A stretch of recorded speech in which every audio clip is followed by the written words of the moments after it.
Hello दोस्तों, नमस्कार। स्वागत है आपका हमारे YouTube channel be good IT में। दोस्तों, सीरीज़ 9 नंबर की है जिसका क्वेश्चंस स्टार्ट होगा 201 नंबर से। 200 क्वेश्चंस अपन ने कंप्लीट कर लिए हैं। अब अपन करेंगे 201 नंबर का क्वेश्चंस। ठीक है, तो वह क्वेश्चन है, यदि एक कला चलने के दौरान विफल हो जाता है तो 3 कला प्रेरण मोटर का क्या होता है। यानी कि जब 3 फेज सप्लाई अपने मोटर में आ रही हैं तो उसमें से अगर एक फेज कट जाता है तो मोटर पर क्या प्रभाव पड़ता है, ये यहाँ पर पूछा गया है। तो क्या मोटर सामान्य रूप से चलती हैं, या बी ऑप्शन जो है ना वो मोटर तुरंत बंद हो जाती हैं, यानी कि मोटर तुरंत बंद करो, या सी ऑप्शन है मोटर धीरे धीरे चलती हैं आखिरकार जल जाती हैं। डी ऑप्शन है मोटर अनियमित गति से चलती है। अनियमित गति का मतलब होता है कि मोटर तेज गति से चलती है। ठीक है, तो यहाँ पर कौन सा आंसर आपका करेक्ट आंसर रहेगा, वह रहेगा सी ऑप्शन। क्या होगा कि मोटर धीरे धीरे चलती है और उसके बाद में मोटर क्या हो जाएगी, जल जाएगी। 2 फेज पर जब मोटर चलती है तो कुछ समय के लिए चलेगी, फिर मोटर क्या हो जाएगी, जल जाएगी। अगला जो क्वेश्चन है वह है, लोड के साथ चलने के दौरान एक कला कट ऑफ होने पर 3 कला इंडक्शन मोटर पर क्या प्रभाव पड़ेगा। बिल्कुल उसी प्रकार से ये क्वेश्चन है, सेम इसका आंसर भी दोस्तों उसी प्रकार से है। तो इसका आंसर क्या रहेगा वह आप कमेंट बॉक्स में ज़रूर दीजिएगा, है ना। कमेंट ज़रूर कीजिएगा, इसका आंसर ज़रूर दीजिएगा। ठीक है, अगले क्वेश्चंस पर आते हैं अपन 203 नंबर की क्वेश्चंस पर, जो कि एक कलाबद्ध प्रिवेटर के साथ स्टार्टर चालू नहीं होने पर क्या दोष हैं। तो क्या अनुचित कलाक्रम, या लाइन वोल्टेज में उतार चढ़ाव। सी ऑप्शन है आपका आपूर्ति लाइन ढीला हो जाना, या मोटर पर गलत टर्मिनल संयोजन। दोस्तों, इसका जो आंसर है ना वह क्या होगा कि क्या होता है कि एक कला बंद प्रिवेटर के साथ स्टार्टर चालू नहीं होने पर क्या दोष होता है कि अनुचित कलाक्रम, या लाइन वोल्टेज में उतार चढ़ाव, या आपूर्ति लाइन ढीला संयोजन, या आपका मोटर पर गलत टर्मिनल संयोजन। तो दोस्तों यहाँ इसका फर्क पड़ेगा आपका सी पर, कि उसमें क्या है कि टर्मिनलों पर आपूर्ति लाइन में क्या है कि कमी है, इसलिए स्टार्टर सही प्रकार से चल नहीं पा रहा है। ठीक है, अगला क्वेश्चन है आपका, अगला क्वेश्चन है दोस्तों आपका, जो कि है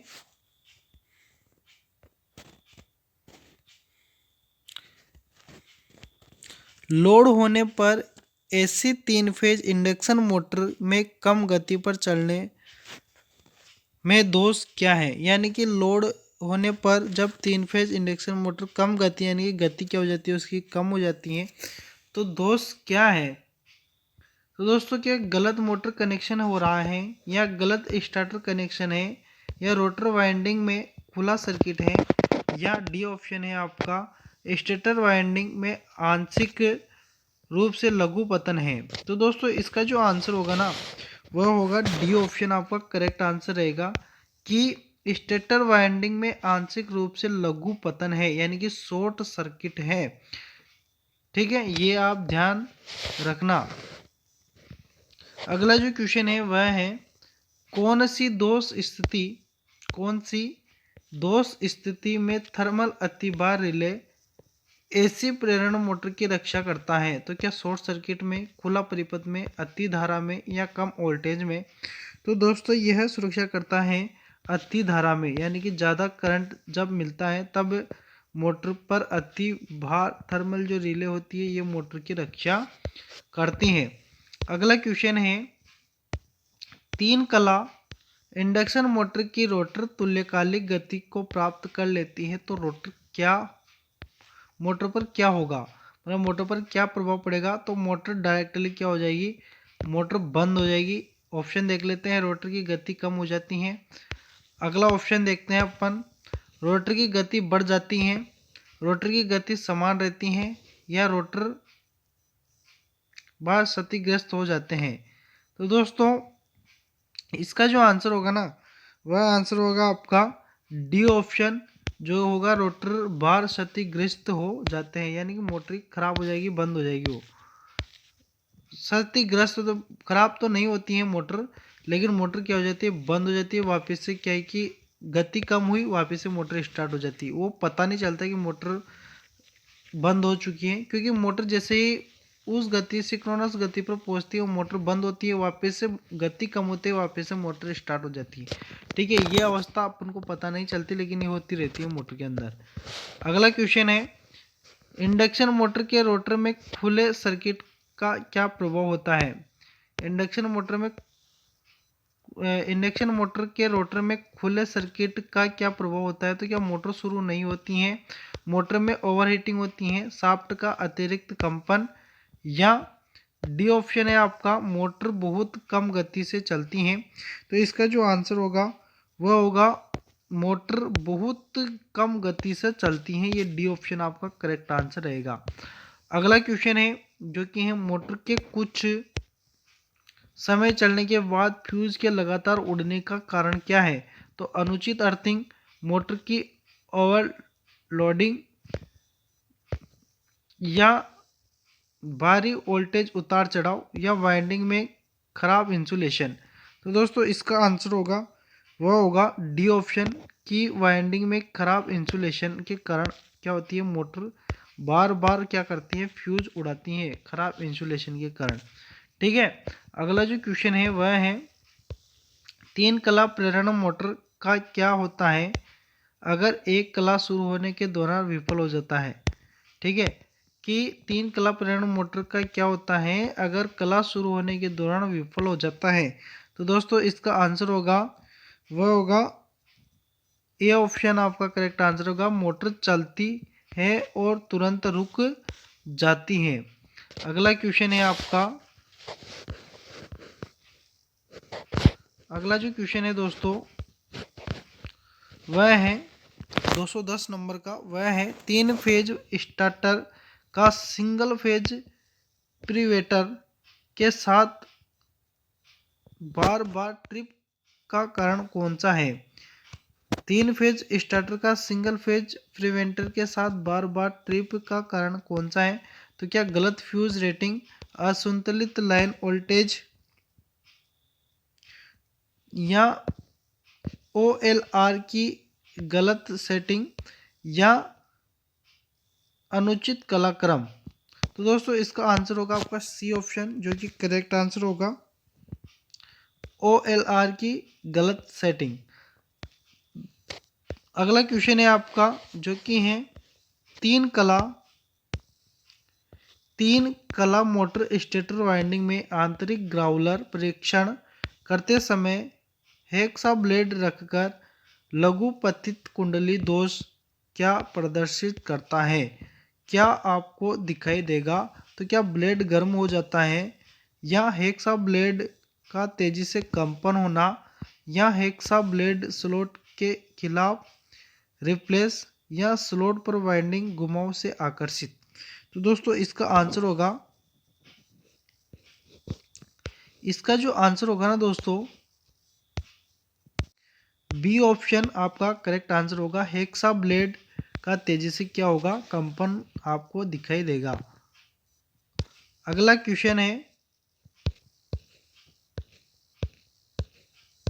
अगला क्वेश्चन है एक चरण प्रेरण मोटर का कार्य सिद्धांत क्या है। एक चरण यानी कि सिंगल फेज मोटर। ठीक है, हमेशा ध्यान रखना, अगर आपको हिंदी में क्वेश्चन समझ में ना आए तो इंग्लिश में आप पढ़ लेना। Single phase induction motor working principle यानी कि मोटर का कार्य सिद्धांत क्या है। तो क्या लेंज का नियम, जूल का नियम, फैराडे के विद्युत अपघटन के नियम, या फैराडे के विद्युत चुंबकीय प्रेरण का नियम। तो यानी कि सिंगल फेज मोटर जो होती है ना वह किसके सिद्धांत पर कार्य करती है, ये पूछा जा रहा है। तो दोस्तों इसका आंसर आएगा आपका, वह होता है लेंज का नियम। दोस्तों लेंज का नियम अपन किस हिसाब से दे रहे हैं, वैसे फैराडे का विद्युत चुंबकीय प्रेरण नियम आता है, लेकिन इस निम्मी वाले ने ना जो इसको सही मान रखा है।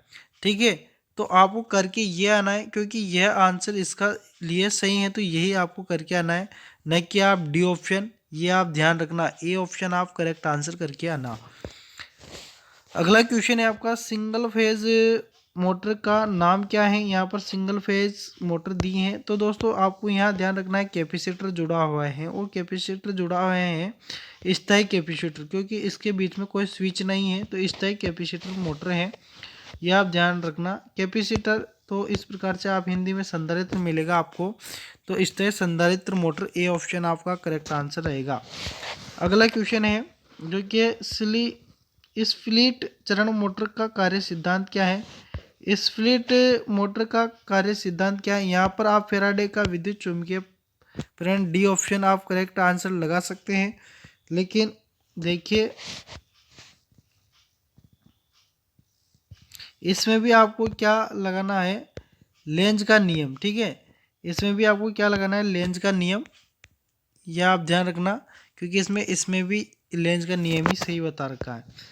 अब इन क्वेश्चनों पर क्या होगा ये तो खुद हम भी नहीं जानते कि इन क्वेश्चनों का होगा क्या, क्योंकि ये क्वेश्चन हमें भी आंसर ये गलत लग रहे हैं, लेकिन ये निम्मी ने इनको सही मान रखा है। अब क्या होगा इनका, तो ये तो करने के बाद जो आपके आंसर शीट आएगी उस पर पता चलेगा। अगला क्वेश्चन है, एक चरण मोटर किस प्रकार का निर्देशित है। एक चरण मोटर किस प्रकार का निर्देशित है। तो दोस्तों ऑप्शन देखते हैं इसके।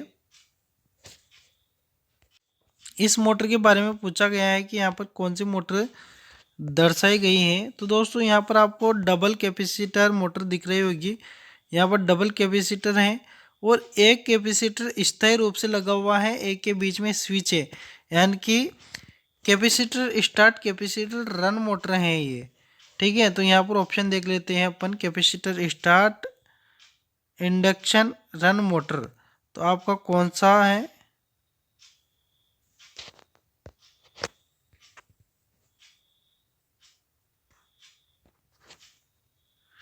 डी ऑप्शन आपका यहाँ पर करेक्ट आंसर रहेगा, ये आप ध्यान रखना।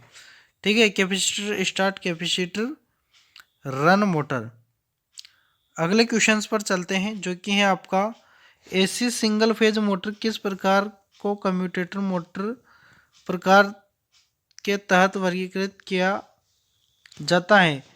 तो दोस्तों कम्यूटेटर मोटर प्रकार के तहत वर्गीकृत किसको किया जाता है, तो क्या स्टेपर मोटर, प्रतिकर्षण मोटर, सेडेड पोल मोटर या परमानेंट कैपेसिटर मोटर।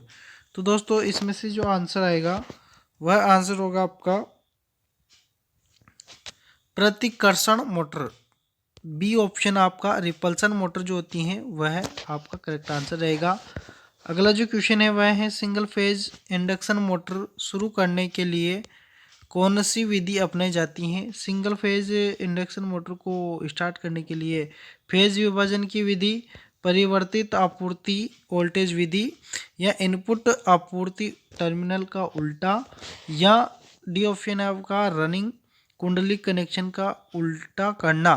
तो यहाँ पर आपका आंसर होगा दोस्तों, इसका बहुत ही सिंपल सा आंसर है, जो कि होगा आपका आंसर फेज का विभाजन। क्यों, क्योंकि सिंगल फेज कोई सी भी मोटर हो, दो फेज बिना नहीं चलती, और सिंगल फेज में अपन क्या करते हैं, फेज का एक ही फेज का डबल फेज में विभाजन करते हैं, तो फेज विभाजन इन मोटरों में होता है, सिंगल फेज मोटरों में। अगला क्वेश्चन है जो कि है, एसी सिंगल फेज मोटर का प्रकार क्या है। तो अपन देख लेते हैं इसका डायग्राम। ठीक है, यहाँ पर ये दिया गया है। तो दोस्तों यहाँ पर अगर यह स्विच नहीं देता इस जगह, तो ये स्थायी कैपेसिटर स्टार्ट मोटर रहती, लेकिन ये स्थायी संधारित्र मोटर नहीं है, यानी कि आपका ए ऑप्शन तो नहीं होगा, है ना। इसी के साथ कैपेसिटर स्टार्ट कैपेसिटर रन, तो इसमें डबल कैपेसिटर तो है नहीं, केवल कैपेसिटर स्टार्ट मोटर है ये। तो यहाँ पर देख लेते हैं अपन, capacitor start induction run motor. तो दोस्तों इसमें से कौन सा आपका करेक्टली आंसर होगा, तो इसका जो आंसर होगा ना आपका, वह होगा डी ऑप्शन की कैपेसिटर स्टार्ट इंडक्शन मोटर। अगला क्वेश्चन है आपका जो कि है, सार्वभौमिक मोटर के अपकेंद्रीय स्विच गति नियंत्रण विधि में संधारित्र सी का उद्देश्य क्या है। उद्देश्य यहाँ पर पूछा गया है कि इसका उद्देश्य क्या है, तो क्या निरंतर गति बनाए रखें, पावर फैक्टर में सुधार, ओवरलोडिंग से बचाएं या संपर्कों पर स्पार्क कम करें। तो दोस्तों इसमें से जो आंसर होगा वो होगा डी ऑप्शन कि संपर्कों पर स्पार्क कम करें, इसलिए इस कैपेसिटर का लगाने का उद्देश्य होता है। अगला जो क्वेश्चन है वह है सबमर्सिबल पंपों को रिवाइंड करने के लिए किस प्रकार की वाइंडिंग तार का उपयोग किया जाता है। तो इस प्रकार की मोटरों को वाइंडिंग करने के लिए पीवीसी कवर तांबे के तार का उपयोग किया जाता है। अगला क्वेश्चन है जो कि है किस प्रकार की एसी सिंगल फेज मोटर में कम स्टार्टिंग टॉर्क होता है। तो क्या इंडक्शन रन मोटर या capacitor start induction run motor, capacitor start capacitor run motor या प्रतिरोध स्टार्ट इंडक्शन रन मोटर। तो यह आपका आंसर करेक्ट आंसर होगा डी ऑप्शन। अगला जो क्वेश्चन है वह है एकल चरण मोटर्स में अपकेंद्रीय स्विच का क्या कार्य है। तो निरंतर गति बनाए रखे, आरंभिक वाइंडिंग को विसंयोजित करना, रनिंग वाइंडिंग को विसंयोजित करना। डी ऑप्शन है मोटर को ओवरलोडिंग से बचाएं। तो दोस्तों इसमें से जो आपका आंसर होगा वह होगा आपका बी ऑप्शन जो कि है आरंभिक वाइंडिंग को विसंयोजित करना। ठीक है, नेक्स्ट क्वेश्चंस पर आते हैं जो कि है सार्वभौमिक मोटर का अनुप्रयोग कौन सा है। तो क्या जेट पंप, भोजन मिक्सर, टेलीप्रिंटर, कंप्रेशर। तो दोस्तों इसमें से आपका आंसर रहेगा भोजन मिक्सर। अगला क्वेश्चन है आपका वाउंड रोटर के साथ कौन से एकल कला मोटर फिट है। तो वाउंड रोटर के साथ जो मोटर फिट है वह होती है प्रतिकर्षण मोटर। ठीक है, प्रतिकर्षण रिपल्सन मोटर जो होती है वह आपका आंसर करेक्ट आंसर है। अगला क्वेश्चन है जो कि है प्रतिरोध के संबंध में एकल चरण इंडक्शन मोटर की रनिंग वाइंडिंग और स्टार्टिंग वाइंडिंग के बीच का संबंध। तो क्या दोनों प्रतिरोध बराबर होंगे, रनिंग वाइंडिंग कम है वाइंडिंग अधिक, रनिंग वाइंडिंग अधिक है स्टार्टिंग वाइंडिंग कम, रनिंग वाइंडिंग कम है या स्टार्टिंग वाइंडिंग अनंत। तो दोस्तों इसमें से आपका आंसर जो होगा वह होगा बी ऑप्शन, रनिंग वाइंडिंग कम और वाइंडिंग अधिक। यह आपका आंसर करेक्ट आंसर रहेगा। तो दोस्तों कैसा लगा वीडियो पसंद आए तो लाइक करें, शेयर करें मित्रों को। ठीक है, और चैनल को सब्सक्राइब नहीं किया तो चैनल को सब्सक्राइब करें। मिलते हैं नेक्स्ट वीडियो में, तब तक के लिए धन्यवाद।